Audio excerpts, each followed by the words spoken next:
Success ഫയലിലേക്ക് സ്വാഗതം. ഇന്നത്തെ ഈ ഒരു ക്ലാസ്സിലൂടെ നമ്മൾ നോക്കാൻ പോകുന്നത് SSCRT ചാപ്റ്റേഴ്സിൽ നിന്നുമുള്ള ചോദ്യങ്ങളാണ്. കഴിഞ്ഞ ദിവസങ്ങളിലായിട്ട് നമ്മൾ പഠിച്ച 3 അധ്യായങ്ങളിൽ നിന്നുമുള്ള ക്വസ്റ്റ്യൻസ് ആണ് ഉൾപ്പെടുത്തിയിരിക്കുന്നത്. മുഴുവൻ ക്വസ്റ്റ്യൻസും അറ്റൻഡ് ചെയ്യാനായിട്ട് ശ്രദ്ധിക്കുക. പുതിയ പാഠഭാഗങ്ങളിൽ നിന്നുമുള്ള ചോദ്യങ്ങളുമുണ്ട്. അതുപോലെ തന്നെ ലാസ്റ്റ് വരുന്ന ക്വസ്റ്റ്യൻസ് എല്ലാം തന്നെ PSC അടുത്ത് നടന്ന പരീക്ഷകളിലായിട്ട് ചോദിച്ചവയാണ്. മുഴുവൻ ക്വസ്റ്റ്യൻസും അറ്റൻഡ് ചെയ്യാനായിട്ട് ശ്രദ്ധിക്കാം. അപ്പം നമുക്ക് സ്റ്റാർട്ട് ചെയ്യാം. ആദ്യത്തെ ചോദ്യം, APJ അബ്ദുൽ കലാമിൻ്റെ ആത്മകഥയുടെ പേര്? അഗ്നിച്ചിറകുകൾ. APJ അബ്ദുൽ കലാമിൻ്റെ ആത്മകഥയുടെ പേരാണ് അഗ്നിച്ചിറകുകൾ. ജാതി മത ചൂഷണത്തിന് വിധേയമായ സമൂഹത്തെ വിശേഷിപ്പിക്കുന്ന പദമാണ് ഡാഷ്. ജാതി മത ചൂഷണത്തിന് വിധേയമായ സമൂഹത്തെ വിശേഷിപ്പിക്കുന്ന പദമാണ് ദളിത്. ദളിത് എന്ന പദം ആദ്യമായി ഉപയോഗിച്ച സാമൂഹിക നേതാവ് ആര്? ദളിത് എന്ന പദം ആദ്യമായിട്ട് ഉപയോഗിച്ച സാമൂഹിക നേതാവാണ് ജ്യോതിറാവു ഫുലെ. ജ്യോതിറാവു ഫുലെ. പുനെ യൂണിവേഴ്സിറ്റിയെ പുനർനാമകരണം ചെയ്തത് ഏത് പേരിലാണ്? പുനെ യൂണിവേഴ്സിറ്റിയെ പുനർനാമകരണം ചെയ്തത് സാവിത്രി ബായ് ഫുലെ പുനെ യൂണിവേഴ്സിറ്റി എന്നാണ്. സാവിത്രി ബായ് ഫുലെ പുനെ യൂണിവേഴ്സിറ്റി. സ്വാഭിമാന പ്രസ്ഥാനത്തിൻ്റെ സ്ഥാപകൻ? സ്വാഭിമാന പ്രസ്ഥാനത്തിൻ്റെ സ്ഥാപകൻ പെരിയാർ EV രാമസ്വാമി നായ്ക്കറാണ്. പെരിയാർ EV രാമസ്വാമി നായ്ക്കറാണ് സ്വാഭിമാന പ്രസ്ഥാനത്തിൻ്റെ സ്ഥാപകൻ. ഡോക്ടർ A അയ്യപ്പൻ ജനിച്ച വർഷം? ഡോക്ടർ A അയ്യപ്പൻ ജനിച്ച വർഷം 1905 ആണ്. 1905 ഫെബ്രുവരി 5 ഡോക്ടർ A അയ്യപ്പൻ ജനിച്ചത്. തൃശ്ശൂരിൽ പവറട്ടിയിൽ. 1905 ഫെബ്രുവരി 5. 2020 രാജ്യത്തെ മികച്ച ഗായികയ്ക്കുള്ള ദേശീയ പുരസ്കാരം ലഭിച്ചത് ആർക്ക്? 2020 രാജ്യത്തെ മികച്ച ഗായികയ്ക്കുള്ള ദേശീയ പുരസ്കാരം ലഭിച്ചത് നഞ്ചിയമ്മയ്ക്കാണ്. നഞ്ചിയമ്മ. കേരളത്തിലെ അറിയപ്പെടുന്ന നാടക സിനിമാ പ്രവർത്തകയായ നിലമ്പൂർ ആയിഷയുടെ അനുഭവക്കുറിപ്പ്? കേരളത്തിലെ അറിയപ്പെടുന്ന നാടക സിനിമാ പ്രവർത്തകയായ നിലമ്പൂർ ആയിഷയുടെ അനുഭവക്കുറിപ്പാണ് ജീവിതത്തിനും അരങ്ങിനും ഇടയിൽ എന്നത്. ജീവിതത്തിനും അരങ്ങിനും ഇടയിൽ എന്നത് നിലമ്പൂർ ആയിഷയുടെ അനുഭവക്കുറിപ്പാണ്. കേരളത്തിൽ വൈദ്യശാസ്ത്രത്തിൽ ബിരുദം നേടിയ ആദ്യ വനിത? കേരളത്തിൽ വൈദ്യശാസ്ത്രത്തിൽ ബിരുദം നേടിയ ആദ്യ വനിത ഡോക്ടർ പുന്നൻ ലൂക്കോസ് ആണ്. ഡോക്ടർ പുന്നൻ ലൂക്കോസ്. തിരുവിതാംകൂർ ലെജിസ്ലേറ്റീവ് കൗൺസിലിലെ ആദ്യ വനിതാ പ്രതിനിധി? തിരുവിതാംകൂർ ലെജിസ്ലേറ്റീവ് കൗൺസിലിലെ ആദ്യത്തെ വനിതാ പ്രതിനിധി ഡോക്ടർ പുന്നൻ ലൂക്കോസ്. കേരളത്തിലെ തലശ്ശേരിയിൽ ജനിച്ച ലോക പ്രശസ്തയായ സസ്യശാസ്ത്രജ്ഞ? കേരളത്തിലെ തലശ്ശേരിയിൽ ജനിച്ച ലോക പ്രശസ്തയായ സസ്യശാസ്ത്രജ്ഞയാണ് EK Janaki Ammal. EK Janaki Ammal.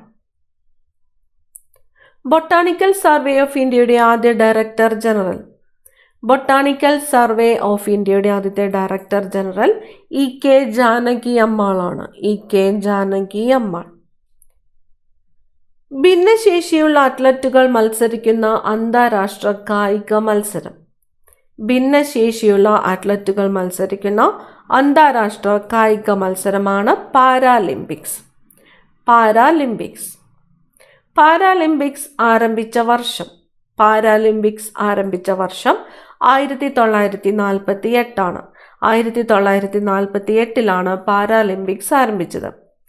Indian ഭരണഘടന എല്ലാ പൗരന്മാർക്കും തുല്യത ഉറപ്പുവരുത്തുന്ന അനുച്ഛേദം? ഇന്ത്യൻ ഭരണഘടന എല്ലാ പൗരന്മാർക്കും തുല്യത ഉറപ്പുവരുത്തുന്ന അനുച്ഛേദം?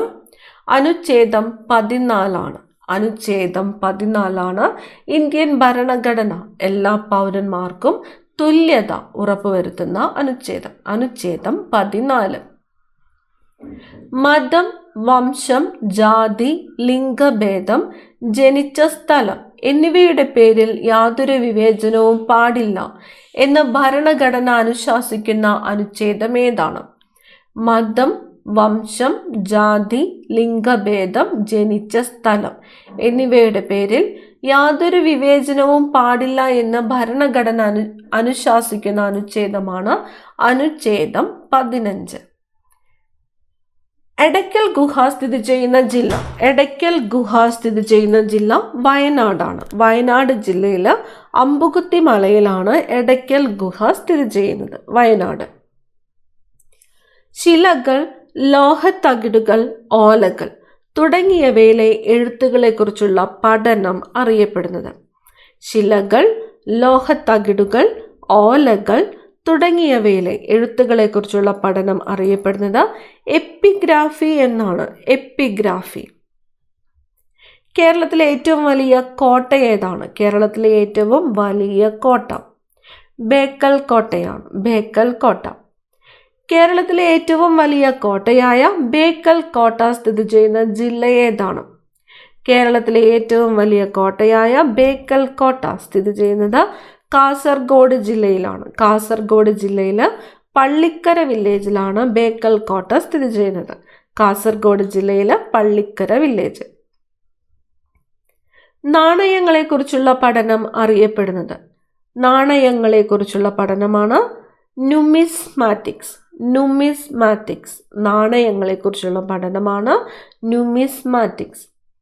കരുമാടിക്കുട്ടൻ സ്മാരകം സ്ഥിതി ചെയ്യുന്ന ജില്ല. കരുമാടിക്കുട്ടൻ സ്മാരകം സ്ഥിതി ചെയ്യുന്നത് ആലപ്പുഴ ജില്ലയിലാണ്. ആലപ്പുഴ. ചന്ദ്രഗിരി കോട്ട സ്ഥിതി ചെയ്യുന്നത് ഏത് ജില്ലയിലാണ്? ചന്ദ്രഗിരി കോട്ട സ്ഥിതി ചെയ്യുന്നത് കാസർഗോഡ് ജില്ലയിലാണ്. ചന്ദ്രഗിരി കോട്ട കാസർഗോഡ് ജില്ല. പുനലൂർ തൂക്കുപാലം സ്ഥിതി ചെയ്യുന്ന ജില്ല. പുനലൂർ തൂക്കുപാലം സ്ഥിതി ചെയ്യുന്നത് കൊല്ലം ജില്ലയിലാണ്. കൊല്ലം ജില്ല. വാഗൺ ട്രാജഡി സ്മാരകം സ്ഥിതി ചെയ്യുന്ന ജില്ല. വാഗൺ ട്രാജഡി സ്മാരകം സ്ഥിതി ചെയ്യുന്നത് മലപ്പുറം ജില്ലയിലാണ്. വാഗൺ ട്രാജഡി സ്മാരകം സ്ഥിതി ചെയ്യുന്ന ജില്ല ഏതാണ്? മലപ്പുറം ജില്ല. സിനഗോഗ് സ്ഥിതി ചെയ്യുന്നത് ഏത് ജില്ലയിലാണ്? സിനഗോഗ് എറണാകുളം ജില്ലയിലാണ്. എറണാകുളം.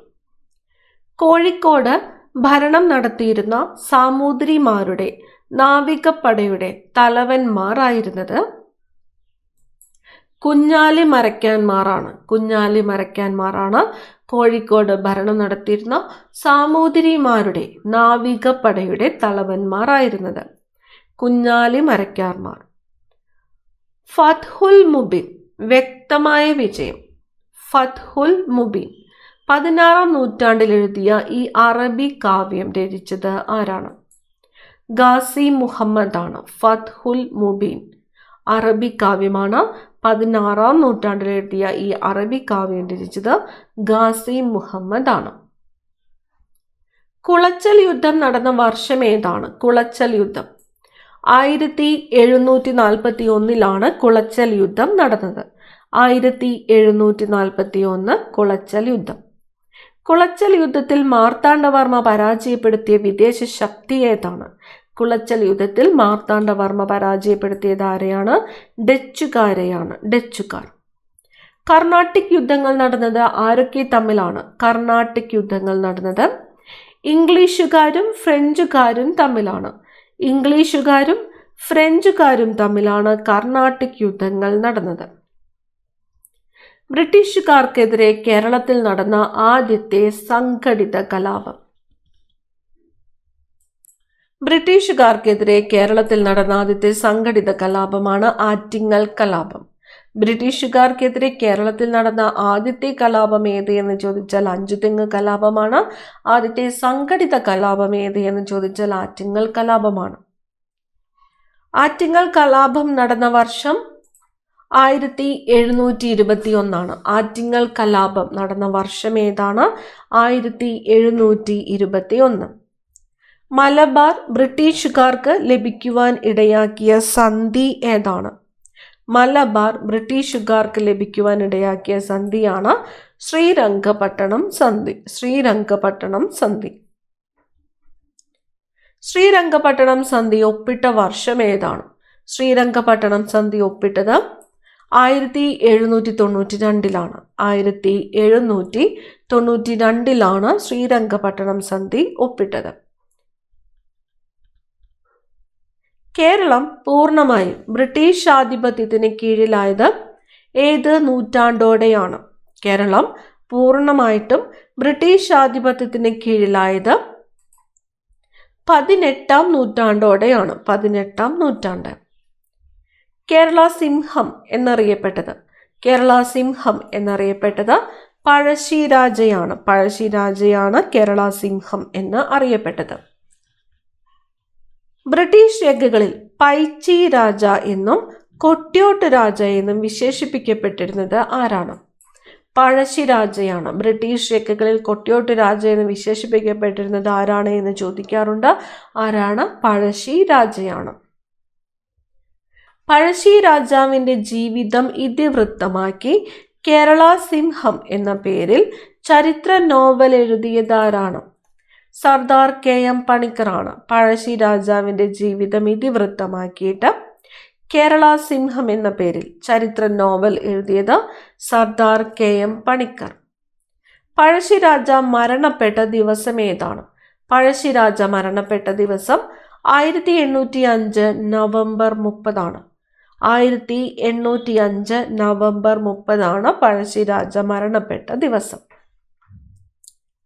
കുണ്ടറ വിളംബരം നടന്ന വർഷം? കുണ്ടറ വിളംബരം 1809 ജനുവരി 11. ഡേറ്റും കൂടി ഓർത്തു വെക്കണം.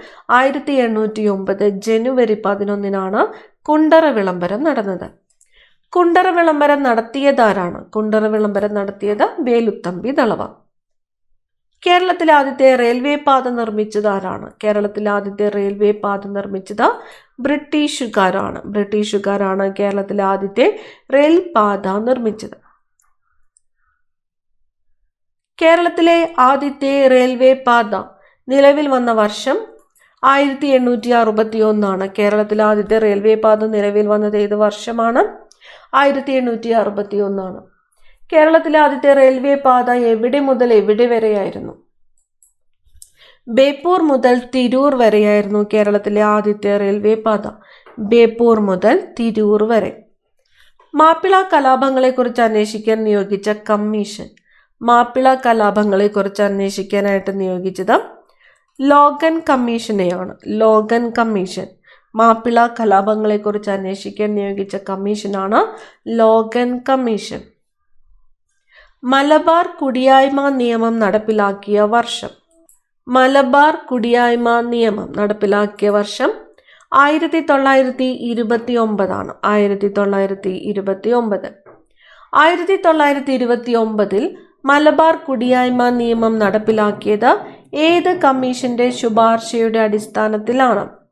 1929 മലബാർ കുടിയായ്മ നിയമം നടപ്പിലാക്കിയത് ഏത് കമ്മീഷന്റെ ശുപാർശയുടെ അടിസ്ഥാനത്തിലാണ്? ലോഗൻ കമ്മീഷന്റെ ശുപാർശയുടെ അടിസ്ഥാനത്തിലാണ്. Logan commission.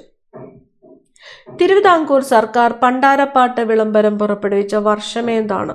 തിരുവിതാംകൂർ സർക്കാർ പണ്ടാരപ്പാട്ട് വിളംബരം പുറപ്പെടുവിച്ചത് 1865. 1865. കൊച്ചിയിൽ കുടിയായ്മ നിയമം നിലവിൽ വന്ന വർഷം? കൊച്ചിയിൽ കുടിയായ്മ നിയമം നിലവിൽ വന്നത് 1914. 1914. ബ്രിട്ടീഷുകാരനായ കൊനോലിയുടെ നേതൃത്വത്തിൽ ആരംഭിച്ച കൊനോലി പ്ലോട്ട് സ്ഥിതി ചെയ്യുന്ന സ്ഥലം?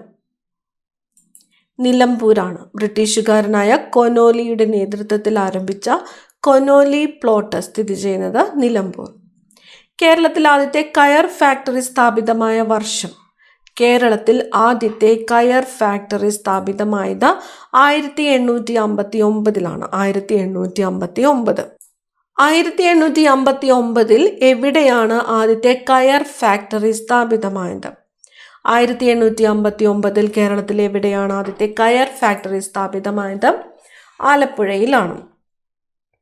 ആദ്യമായി രൂപം കൊണ്ട സ്വകാര്യ ബാങ്ക് ഏതാണ്? ആദ്യമായി രൂപം കൊണ്ട സ്വകാര്യ ബാങ്ക് നെടുങ്ങാടി ബാങ്കാണ്. നെടുങ്ങാടി ബാങ്ക്. മലയാളത്തിലെ ആദ്യത്തെ വ്യാകരണ ഗ്രന്ഥം തയ്യാറാക്കിയത്? മലയാളത്തിലെ ആദ്യത്തെ വ്യാകരണ ഗ്രന്ഥം ഡോക്ടർ ആഞ്ചലോസ് ഫ്രാൻസിസ് ആണ്. Doctor Angelos Francis.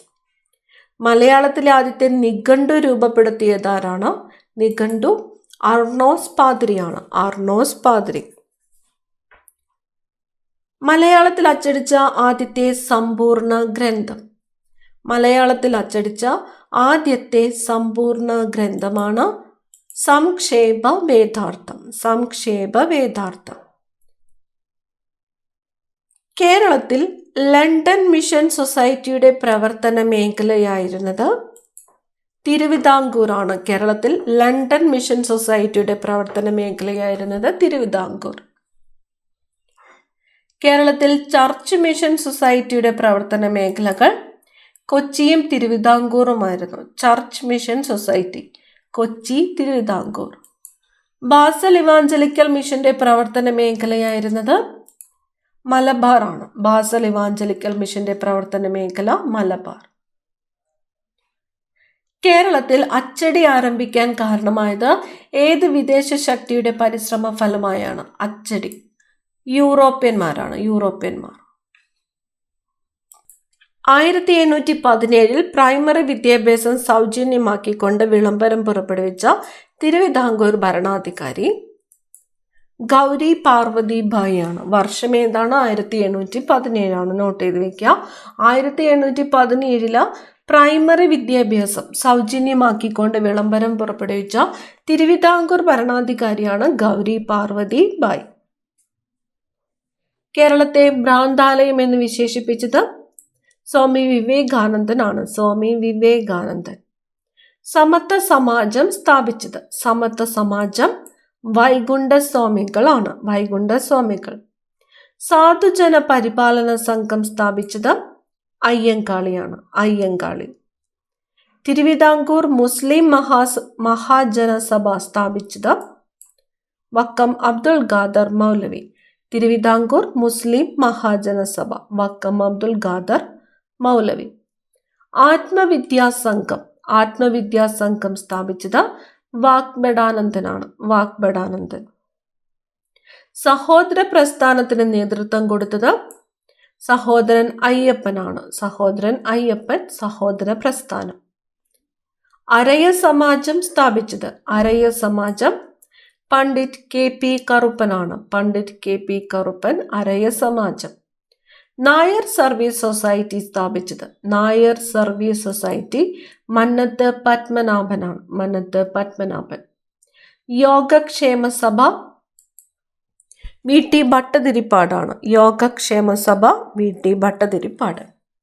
പ്രത്യക്ഷ രക്ഷാ ദൈവസഭയുടെ സ്ഥാപകൻ? പ്രത്യക്ഷ രക്ഷാ ദൈവസഭയുടെ സ്ഥാപകൻ കുമാര ഗുരുദേവനാണ്. കുമാര ഗുരുദേവൻ. ദൈവദശകം, ആത്മോപദേശ ശതകം എന്നിവ ആരുടെ കൃതികളാണ്?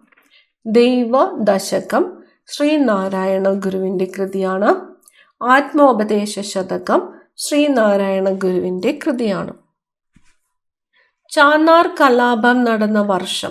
ചാന്നാർ കലാപം 1859. 1859.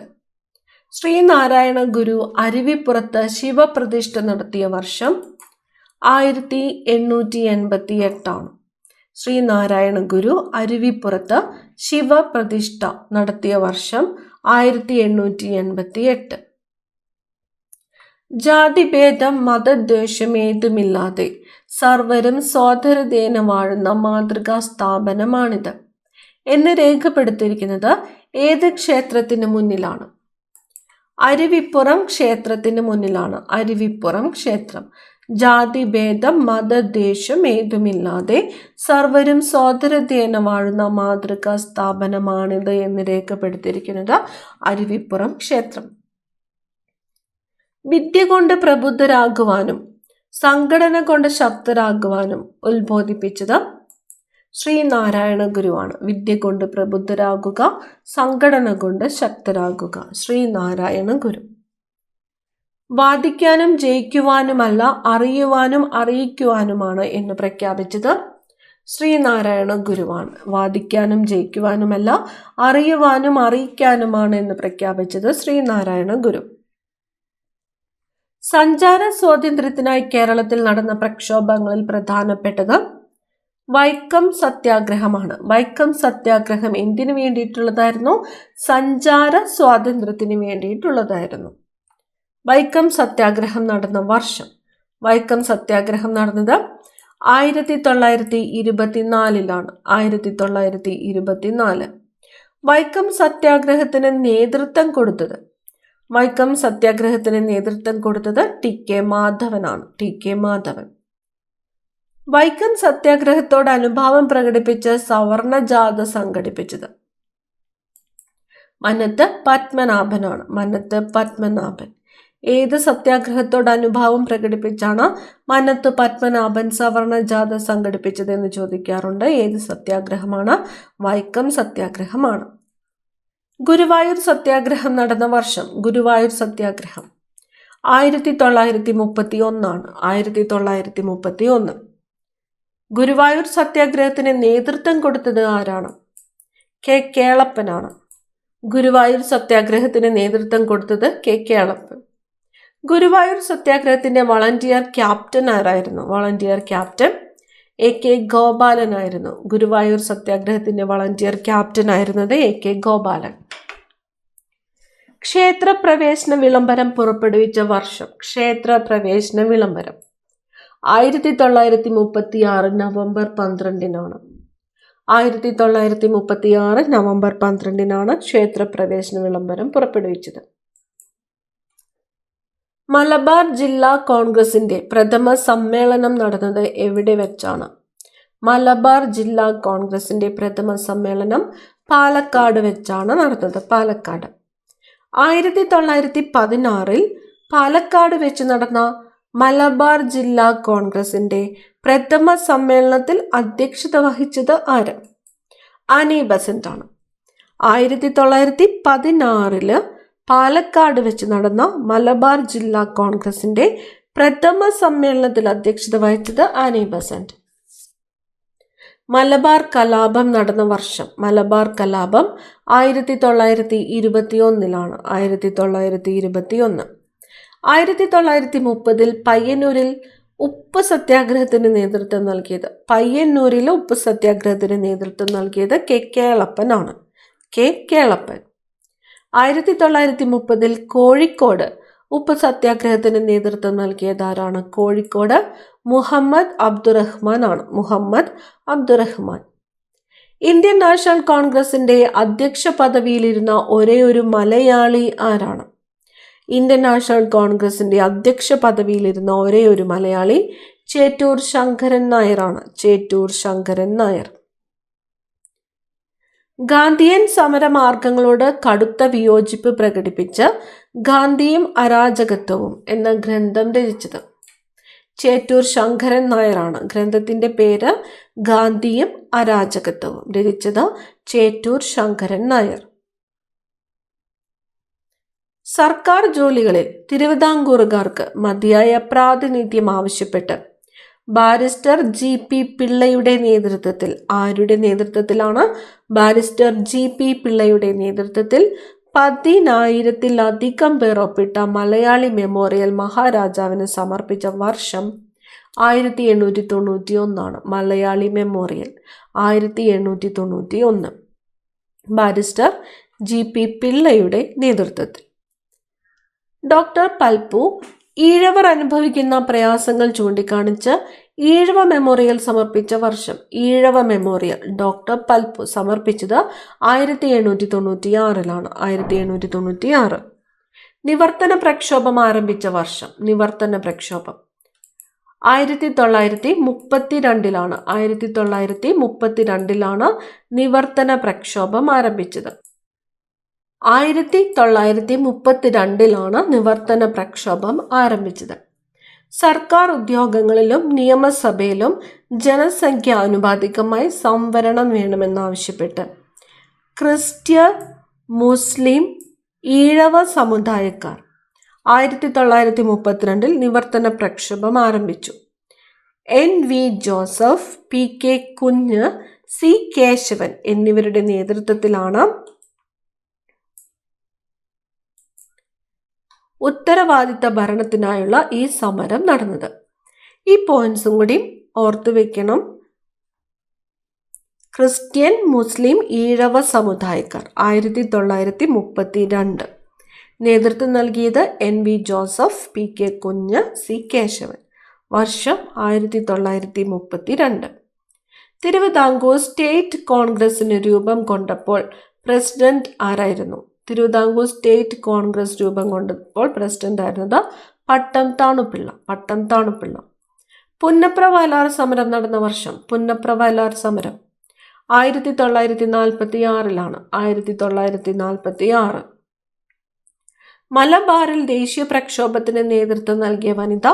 മലബാറിൽ AV കുട്ടിമാളു അമ്മയാണ്. AV കുട്ടിമാളു അമ്മ. തിരുവിതാംകൂറിൽ ദേശീയ പ്രക്ഷോഭത്തിന് നേതൃത്വം നൽകിയത് അക്കാമാച്ചെറിയാൻ ആനി മസ്ക്രീൻ. ഭാഷാ അടിസ്ഥാനത്തിൽ സംസ്ഥാന കോൺഗ്രസ് കമ്മിറ്റികൾ രൂപീകരിക്കുവാൻ തീരുമാനിച്ച കോൺഗ്രസ് സമ്മേളനം ഏതാണ്? 1920 നാഗ്പൂർ കോൺഗ്രസ് സമ്മേളനമാണ്. 1920 നാഗ്പൂർ കോൺഗ്രസ് സമ്മേളനത്തിലാണ് ഭാഷാ അടിസ്ഥാനത്തിൽ സംസ്ഥാന കോൺഗ്രസ് കമ്മിറ്റികൾ രൂപീകരിക്കാൻ തീരുമാനിച്ചത്. 1921 ഏപ്രിൽ 23 മുതൽ 26 വരെ ഒറ്റപ്പാലത്ത് വെച്ച് നടന്ന 1-ാം കേരള സംസ്ഥാന രാഷ്ട്രീയ സമ്മേളനത്തിൽ അധ്യക്ഷത വഹിച്ചത് T. പ്രകാശമാണ്. 1921 ഏപ്രിൽ 23 മുതൽ 26 വരെ എവിടെ വെച്ച്? ഒറ്റപ്പാലത്ത് വെച്ച് നടന്ന 1-ാം കേരള സംസ്ഥാന രാഷ്ട്രീയ സമ്മേളനത്തിന് അധ്യക്ഷത വഹിച്ചത് T. പ്രകാശം. ആന്ധ്രാകേസരി എന്നറിയപ്പെടുന്നത്? ആന്ധ്രാകേസരി T. പ്രകാശമാണ്. തിരുവിതാംകൂറിനെയും കൊച്ചിയെയും സംയോജിപ്പിച്ച് തിരുക്കൊച്ചി സംസ്ഥാനം രൂപീകരിച്ച വർഷം? തിരുവിതാംകൂറിനെയും കൊച്ചിയെയും സംയോജിപ്പിച്ച് തിരുക്കൊച്ചി സംസ്ഥാനം രൂപീകരിച്ചത് 1949 ജൂലൈ 1-നാണ്. 1949 ജൂലൈ 1. 1.25 കോടി മലയാളികൾ എന്ന ഗ്രന്ഥത്തിന്റെ കർത്താവ്? 1.25 കോടി മലയാളികൾ എന്ന ഗ്രന്ഥത്തിന്റെ കർത്താവ് EMS നമ്പൂതിരിപ്പാടാണ്. EMS നമ്പൂതിരിപ്പാട്. കേരള സംസ്ഥാനം രൂപം കൊണ്ടപ്പോൾ തിരുവിതാംകൂറിന്റെ ഭാഗമായിരുന്ന ഏതെല്ലാം താലൂക്കുകളാണ് മദ്രാശി സംസ്ഥാനത്തിന് വിട്ടുകൊടുത്തത്? തോവാള, അഗസ്തീശ്വരം, കൽക്കുളം, വിളവൻകോട് എന്നീ താലൂക്കുകളാണ് മദ്രാശി സംസ്ഥാനത്തിന് വിട്ടുകൊടുത്തത്. ഈ താലൂക്കുകളുടെ പേര് ഓർത്തു വെക്കണം. ഏതൊക്കെയാണ്? തോവാള, അഗസ്തീശ്വരം, കൽക്കുളം, വിളവൻകോട്. ഈ ക്ലാസ്സിലെ അവസാനത്തെ ചോദ്യമാണ്. കേരള സംസ്ഥാനം രൂപീകൃതമായപ്പോൾ തെക്കൻ കർണാടകത്തിന്റെ ഭാഗമായിരുന്ന ഏതെല്ലാം താലൂക്കുകളാണ് കേരളത്തിനോട് കൂട്ടിച്ചേർത്തത്? കാസർഗോഡ്, ഹോസ്ദുർഗ് എന്നീ താലൂക്കുകളാണ്. കാസർഗോഡ്, ഹോസ്ദുർഗ് എന്നീ താലൂക്കുകളാണ് കേരള സംസ്ഥാനം രൂപീകൃതമായപ്പോൾ തെക്കൻ കർണാടകത്തിന്റെ ഭാഗമായിരുന്ന ഈ താലൂക്കുകളാണ് കേരളത്തോട് കൂട്ടിച്ചേർത്തത്. കാസർഗോഡ്, ഹോസ്ദുർഗ്. കൂടുതൽ പ്രധാനപ്പെട്ട ചോദ്യങ്ങളുമായി അടുത്ത ക്ലാസ്സിൽ കാണാം. Thank you.